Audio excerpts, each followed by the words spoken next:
नमस्कार दोस्तों, आपका भानु स्वास्थ्य केंद्र में बहुत बहुत स्वागत। दोस्तों, आज मैं आपको सबसे पहले तो यही सभी से विनम्र प्रार्थना करूंगा कि इस वीडियो को आप नंबर 1 पूरा देखें और इस वीडियो को आप ज़्यादा से ज़्यादा लाइक करें, ज़्यादा से ज़्यादा शेयर करें और हमारा चैनल भी ज़रूर सब्सक्राइब कर लें। दोस्तों, आज जो आपने शायद टाइटल देखा होगा कि बहुत सारे तो लोग ऐसे सोच रहे होंगे कि ये कटोरी से शुगर का कैसे इलाज हो सकता है, ये असंभव बात है। और दोस्तों, मैं जब भी वीडियो डालता हूँ तो बहुत सारे पहले प्रयोग जो है कर लेता हूँ या उसका असर मैं खुद पर देखता हूँ कि उसका क्या रिएक्शन हुआ, वो मेरा क्या तजर्बा है, वो इस वीडियो के माध्यम से मैं आपको बताने जा रहा हूँ। और ये कटोरी जो है, जैसे अभी मेरे हाथ में आप देख रहे हैं कटोरी है, तो इससे आपका जो शुगर है वो कैसे कंट्रोल होगा या कैसे जड़ से ख़त्म हो सकता है। दोस्तों, इस वीडियो को आप ध्यान से देखिए और पूरा देखिए। आज मैं आपको जो शुगर की वजह है और जड़ है उस तक ले जा रहा हूँ फिर से, और ये चीज़ आपके लिए बहुत ही मददगार साबित होगी, ऐसा मुझे विश्वास भी है और मुझे पूरा भरोसा है ऐसा। दोस्तों, अब इस कटोरी से आप कैसे इलाज करेंगे, चौंकाने वाली बात है और ये कोई मनगढ़ंत कहानी नहीं है, ये प्रैक्टिकल होता है सबके मतलब पहले, तब जाकर के हम इस चीज़ को आगे पेश करते हैं।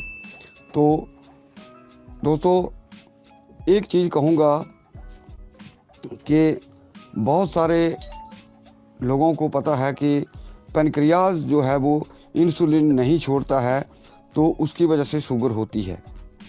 और दूसरा कि जब पैनक्रियाज एक्टिवेट हो जाता है आपका, वो इंसुलिन छोड़ रहा है या छोड़ने लग जाता है, तब जो किसी भी आदमी की जो शुगर ख़त्म हो सकती है और जड़ से ख़त्म हो सकती है। लेकिन हम क्या चाहते हैं कि किसी दवाई को लेकर के दवाई खाई और वो हमारी शुगर जो वो जड़ से निकल जाए, ऐसा कभी नहीं होता है। दोस्तों, बहुत सारी खुद के लिए मेहनत करनी होती है। बहुत बार बता चुका हूँ, बात पित्त वाली जैसे 3 प्रकार की होती है, बात पित्त कफ वाली। तो कफ वाली जल्दी ठीक हो जाती है, पित्त वाली थोड़ी अड़ियल होती है, ठीक होती है लेकिन थोड़ा टाइम लेती है, लेकिन जो बात वाली है वो ठीक नहीं होती है। दोस्तों, कहने का भाव ये है कि जो पुराने हमारे ऋषि मुनियों ने चीज़ लिखी है कि ठीक होती हैं, तो उसको झुठलाने वाला मैं कोई नहीं या आप कोई नहीं। तो अगर ऐसी बात होती दोस्तों, तो ऐसे उन प्राचीन ग्रंथों को उनको तो जला देना चाहिए, उनका तो फिर काम ही नहीं है, क्योंकि वो सत्या के ऊपर चीज़ें लिखी गई हैं। ऋषि मुनियों ने करोड़ों लाखों वर्ष तक तपस्या करके उस चीज़ को खोजा है, तब डाला है।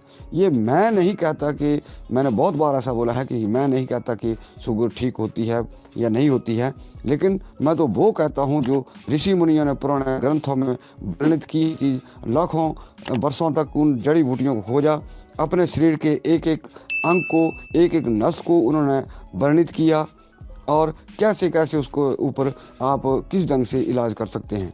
तो कहने का मतलब है दोस्तों, मैं भी उसी राह पे ऊपर चला हूँ। और मैंने एक बार शायद बहुत पहले बात कही थी कि भानु स्वास्थ्य केंद्र एक ऐसा केंद्र है जो शुगर के लिए मतलब इसके बिल्कुल पीछे पड़ चुका है।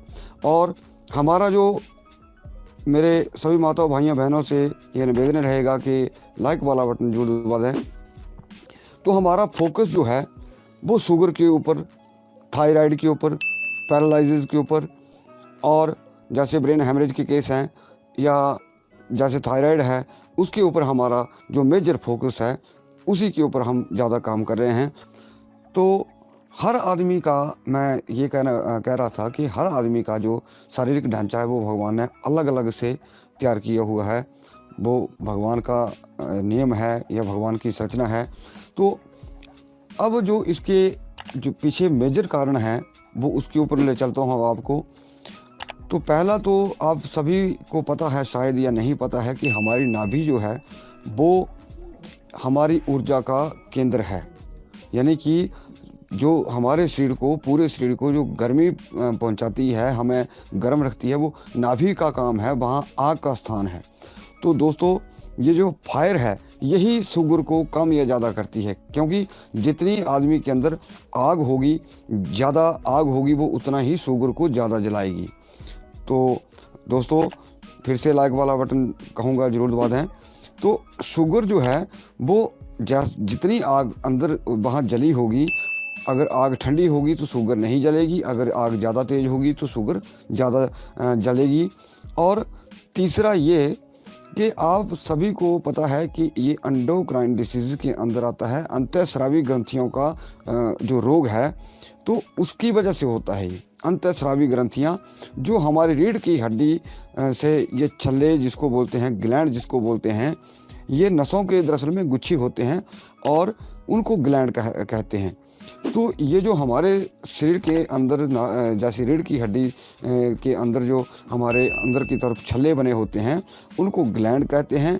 और ये इस ग्लैंड को, अब इसकी वजह से असली कारण तो इस ग्लैंड का है। तो उस असली ग्लैंड को जो शुगर का कारण बना हुआ है, पैनक्रियाज तो बाद की बात आ गई कि पैनक्रियाज भी काम करेगा, लेकिन उससे पीछे आ जाता है आपका वो एड्रिनल ग्लैंड।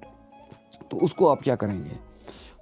तो हफ्ते में एक बार शुगर का कोई भी मरीज है, आप गुनगुना पानी लीजिए, 1 लीटर 1.5 लीटर जितना आप आराम से पी सकते हैं।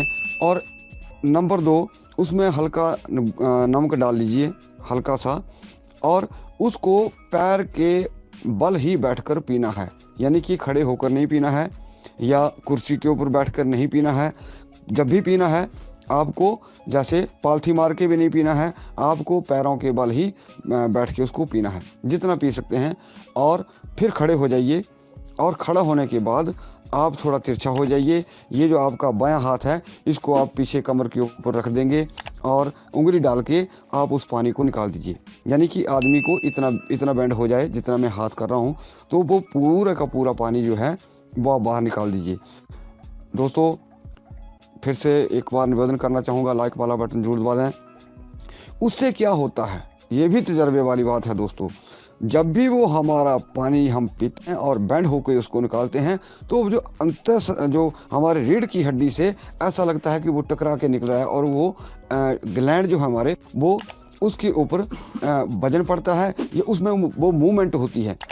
देखिए दोस्तों, बमन एक ऐसी चीज़ है, जैसे मैंने आपको तरीका बताया बमन करने का, और हफ्ते में या तीसरे दिन आप जैसा आपको सूटेबल लगे, जैसा आपको अच्छा लगे, ये खाली पेट होता है सुबह मॉर्निंग के टाइम में। तो जब भी आप पानी पिएंगे, खुद तजर्बा करिए इस चीज़ का, आपको ऐसा लगेगा कि जो पानी है वो पीछे हमारी बैक साइड की रीढ़ की हड्डी जो है, अंदर की तरफ जो रगड़ता हुआ या चीरता हुआ या लगता हुआ बाहर आ रहा है। तो क्या होगा, उन ग्लैंड्स के अंदर जितना भी हमारी अंतःस्रावी ग्रंथियाँ, उनके ऊपर वो प्रभाव छोड़ेगा, यानी कि उनकी एक्सरसाइज हो जाएगी और वो अपना काम जो है वो करना शुरू कर देगा। दूसरा, अब रही दवाई की बात। दवाई इसलिए दी जाती है दोस्तों कि जैसे गिलोय से बनती है दवाई इसके लिए, तो वो एक इम्यूनिटी सिस्टम को बढ़ाती है। और दूसरा, हमारा जो पैनक्रियाज है, हमारी जो अंतःस्रावी ग्रंथियाँ हैं, उनको वो बल देती है, उनकी इम्यूनिटी ख़त्म ना हो, उनको बल देती है, उनको तैयार करती है। वो तो गिलोय का या उस मेडिसिन का काम है। और बाकी रही बात हमारे करने की, वो तो हमें करना ही होगा, तभी वो चीज़ पॉसिबल होगी। अब रही कटोरी की बात, मैंने एक मेजर कारण आपको बता दिया। बमन क्रिया आप तीसरे दिन या हफ्ते में एक बार जरूर कीजिए, तो इससे आपको और भी रोगों में फ़ायदा होगा। पेट के आपके बहुत सारे रोग जो हैं इस बमन क्रिया से ख़त्म हो जाते हैं। कफ के बहुत सारे रोग जो हैं इससे ख़त्म हो जाते हैं। जैसे गले में कई बार आदमी का गला रुंध जाता है या गले की प्रॉब्लम होती है, उसमें इसका बहुत बड़ा अच्छा रोल है। आप बहुत सारे ऐसे रोगों से बच सकते हैं। आपके अंदर पित्त ज़्यादा इकट्ठा हो गया है, उसको वो बाहर निकालेगा। जैसे सुबह जब आप बमन करेंगे, किसी आदमी को पित्त ज़्यादा बनता है, तो वो जैसे खट्टा या कड़वा पानी आपको बाहर निकलेगा। खट्टा, जिसको गैस्ट्रिक बहुत ज़्यादा रहती है उसको खट्टा, जिसका गर्मी बहुत है उसका पानी जो है कड़वा निकलेगा। तो देखिए, एक ही चीज़ करने से आपको कितने ज़्यादा फ़ायदे हो गए। ये बहुत आसान है, बहुत इजी है, और इसको बच्चे भी कर सकते हैं, जो 7-8 साल के बच्चे हैं वो भी कर सकते हैं। 1-2 गिलास पानी पी के वो भी इसको कर सकते हैं। हाँ, इसको सर्दियों में हल्का गुनगुना पानी, गर्मियों में पानी को गुनगुना करने की ज़रूरत है। ऑटोमेटिकली वो उतना सा नॉर्मल वाटर होता है, उसमें थोड़ा सा नमक ज़रूर डालना है। तो नमक इसलिए डाला जाता है ताकि वो जो कई बार ऐसा होता है कि नॉर्मल पानी जो है वो बैक साइड में लगता ज़्यादा है, ऐसा लगता है कि कुछ चीज़ें मतलब छन गई है। तो उस हिसाब से फिर वो अभ्यास जब हो जाता है आदमी को, तो फिर चाहे नमक डालो चाहे ना डालो। तो अब रही कटोरी की बात। मुझे उम्मीद है दोस्तों, अगर आपने ये पूरा वीडियो नहीं भी देखा है तो उसको आप दोबारा रिपीट करके देखिए। आप एक बार में तो स्किप मारने वाले वीडियो नहीं है कि लास्ट में मैंने कोई आपको मेडिसिन बनाने का या तरीका बता दिया। मैंने आपको आज बिल्कुल प्रैक्टिकली तौर के ऊपर आपको बताने जा रहा हूँ, क्योंकि इसको आसानी से आप समझ सकते हैं और आसानी से कर सकते हैं। बहुत बड़ा बेनिफिट है, क्योंकि मैंने इसको लगातार लगभग में 1 हफ्ते से इसको डेली में प्रैक्टिस कर रहा हूँ और उसका डेली मैं अपने ऊपर तजर्बा कर रहा हूँ कटोरी का। तो देखिए दोस्तों, ये आपने जैसे कटोरी जब भी लेनी है अपने, तो थोड़ा सा ये भाग जो है वो नुकीला हो। ये जैसे ये थोड़ा सा नुकीला है, जैसे कोई स्पॉट होती है, तो ये जो है वो इस ढंग की कटोरी हो। और इसको क्या करना है, सुबह आपने पेट के बल लेट जाना है। पेट के बल लेट के इस कटोरी को आपने यहाँ नाभि के ऊपर, नाभि के नीचे इसके ऊपर लेटना है, यानी कि पेट के बल लेट जाएंगे। और जहाँ ठीक मान लिया ये सेंटर पॉइंट है नाभि का, तो ये कटोरी भी उसी सेंटर पॉइंट के ऊपर आ जाएगी। और आप देखिए खुद इस चीज़ का इमेजिन करेंगे, आपके पेट का जो खिंचाव है वो हल्का हल्का नाभि के ऊपर आएगा। नाभि के ऊपर आने से क्या होगा कि आपको बाकी जो जैसे यहाँ जो साइड है, जैसे पैनक्रियाज की साइड है, कुछ लोग कहते हैं कि पैनक्रियाज लेफ़्ट साइड में होता है। भाई इसका 6 से 8 इंच तक इसकी लेंथ होती है। जो मोटा भाग है इसका वो राइट साइड होता है, जो पतला भाग है वो लेफ़्ट साइड होता है। तो जो राइट साइड है वो शुगर के ऊपर काम करती है। तो जब भी आप इस चीज़ को करेंगे तो आप देखेंगे कि वो भाग जो है वो थोड़ा उसमें हलचल हुई। कि इवन मैंने यहाँ तक नोटिस की चीज़ ये कि जो आपकी किडनीज़ हैं वहाँ भी ये हलचल पैदा करता है। इतना सा छोटा सा उपाय, और करना कितनी देर है, 1 या 2 मिनट। आपका मैंने ये भी महसूस किया, पेट बहुत रिलैक्स होता है, बहुत रिलैक्स महसूस होता है। फिर उसके बाद ये आपने उल्टा करना है। फिर जो आपकी कटोरी है वो यूँ, यानी कि कटोरी इस ढंग से आपने नीचे रखनी है लेटे, कि आपकी नाभि जो है वो ऐसे आए सेंटर में, बिल्कुल सेंटर में। इसका क्या होता है, आपकी जो नाभि है आपको पूरा उसमें धड़कन जो है पूरा एहसास होगा। आपकी नाभि जो है वो पॉइंट जो है वो आपको ऐसा लगेगा कि यहाँ कोई जैसे गुदगुदी हो रही है, बच्चे खेल रहे हैं, ऐसा वहाँ पे महसूस होगा। आपको नाभि की पूरी क्रिया मालूम होगी कि कैसे धड़क रही है, क्या काम कर रही है आपके ऊपर। हाँ, जब ये चीज़ करेंगे तो उस वक्त आपको हल्की सी मामूली, किसी आदमी को हो सकती है, हल्की हल्की दर्द महसूस होगी, लेकिन घबराने वाली बात नहीं है। इसमें 1% भी घबराने वाली बात नहीं है। दोस्तों, मेरे माता बहनों से सभी से निवेदन है कि लाइक वाला बटन जरूर दबा दें। बहुत बड़ा विषय है शुगर के ऊपर, आज तक मैंने इसको खुद प्रैक्टिकल किया हुआ। दोस्तों, मुझे ऐसा नहीं है कि हम किसी चीज़ को बनाते हैं या हम उसका सेल करने की कोशिश करते हैं। मेरा फोकस शुगर के ऊपर है कि इसको किसी न किसी तरह इसको निपटाया जाए। एक आदमी ने मुझे अमेरिका से मेरे पास अप्रैल महीने में आ रहे हैं और वो बोलते हैं कि मेरा शुगर डाउन नहीं होता। मैंने बाई चैलेंज कह दिया कि एक हफ्ता आप मेरे पास रहिए, आपका लिखित रूप में कर दूंगा, आपका 1 हफ्ते में शुगर डाउन करके छोड़ूंगा। दोस्तों, हम ऐसी मनगढ़ंत कहानियाँ नहीं बनाते। आप खुद इस चीज़ को प्रैक्टिकल करिए और आप देखेंगे वहाँ कि कितना वहाँ हलचल हो रही है नाभि की। क्या वो आप इमेजिन करेंगे उस वक्त। ये मैं नहीं कह रहा हूँ, खुद प्रैक्टिकल करके देखना, कल सुबह ही प्रैक्टिकल करके देखना। और फिर 2 मिनट रख के उसको थोड़ा आस्ता सा अपने रिलैक्सेशन हो जाना है, कुछ नहीं करना है। और फिर से वो पहले जैसे यहाँ से शुरू किया था उल्टी, फिर वैसे फिर से उल्टी, यानी कि यहाँ से शुरू किया था, फिर दूसरे नंबर पर ऐसे आ गई, फिर तीसरे नंबर पर फिर ऐसे आ गई, और फिर जो आपकी दर्द वो नहीं रहेगी आपको, और फिर से आपका जो पेट है वो रिलैक्स आ जाएगा।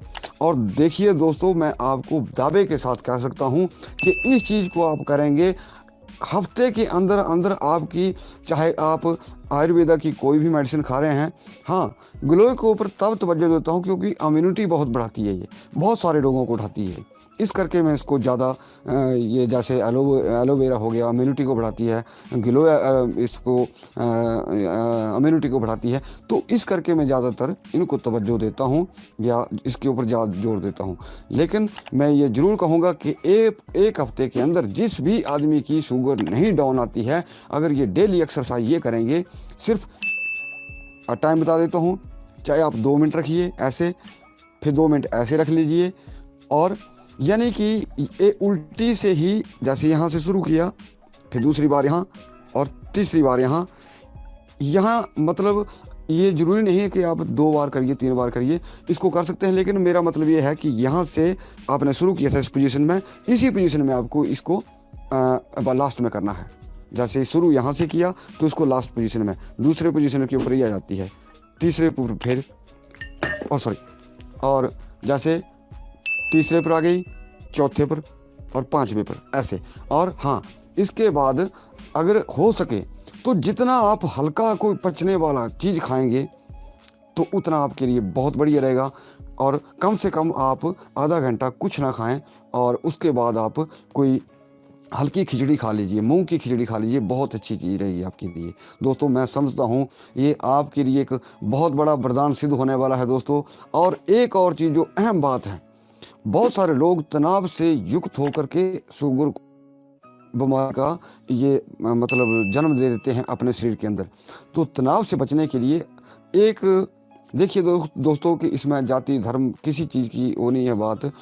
आप सुबह अपने मेडिटेशन करिए, किसी भगवान को भी ना मानिए, किसी का ध्यान मत कीजिए, तो आप सिर्फ पालथी मार करके रीढ़ की हड्डी को सीधा रख करके आप चाहे ओम का उच्चारण कीजिए, चाहे ये 5-7 मिनट आपने जरूर करना है, सिर्फ शांत मन से, किसी की तरफ ध्यान नहीं देना है, ओम का उच्चारण करिए। और जो इसका असली जो मंत्र है, जो नाभि को और एक्टिवेट करने का और इस हमारे जो एड्रिनल ग्लैंड को एक्टिवेशन देता है, वह र। देखिए दोस्तों, चाहे वो मुसलमान भाई हो चाहे हिंदू भाई हो, ब रहीम भी उनके लिए, र से रहीम बनता है, र से राम भी बन जाता है, मेरा उसमें कोई ये नहीं है। लेकिन आप सिर्फ र शब्द, र नहीं, र शब्द का आप उसको जब तक वो नाभि से टकराना शुरू हो गया दोस्तों, समझ लीजिए आपकी शुगर जो है वो इसी से ख़त्म हो सकती है। ये तो जहाँ तक आपकी मेडिसिन का है वो तो एक हेल्पफुल है, वो उन चीज़ों को ताकत देती है जो अंदर कमज़ोर पड़ गई हैं। एक किसी भाई का मैं बड़ा अच्छा वीडियो देख रहा था शुगर के ऊपर, और किसी ने बहुत अच्छा कमेंट किया था कि भाई, जो वीडियो देखने वाला था उसने कमेंट लिखा था, और मैं उस कमेंट से बहुत खुश हुआ कि उन्होंने लिखा था, जिन्होंने वीडियो डाली थी कोई यूट्यूब के ऊपर, कमेंट लिखा था कि भाई शुगर कोई बीमारी नहीं है, पैनक्रियाज हमारा कमज़ोर हो चुका है, उस पैनक्रियाज को ताकतवर करना है। मुझे बड़ा सुंदर लगा। मैंने उसी वक्त ठान लिया कि जिस दिन मैं कोई वीडियो डालूंगा शुगर के ऊपर, तो ये मैं मेरे को नाम तो नहीं मैंने नोट किया, लेकिन उस भाई साहब का ये मैं बहुत शुक्रगुजार हूँ, बहुत अच्छा कमेंट था उनका। तो मैं उन भाई साहब को इस वीडियो के माध्यम से ज़रूर धन्यवाद करना चाहूँगा, बहुत अच्छी सोच है उनकी। और मैं आप सभी भाइयों का तहे दिल से शुक्रिया अदा करता हूँ कि आप हमारा ये वीडियो बहुत मतलब इससे चाव से देखते हैं, और हमारे वीडियो भी शेयर करते हैं और करेंगे, और हमारे इस वीडियो को ज़्यादा से ज़्यादा लाइक भी करेंगे, शेयर भी करेंगे। और ये उम्मीद करूंगा कि भविष्य में आप हमें ऐसा ही प्यार प्रेम करते रहेंगे, और भगवान धन्वंतरी आपको सदैव खुशियां दे, आप सदा निरोग रहें। इसी कामना के साथ दोस्तों आज की वीडियो में बस इतना ही। नमस्कार।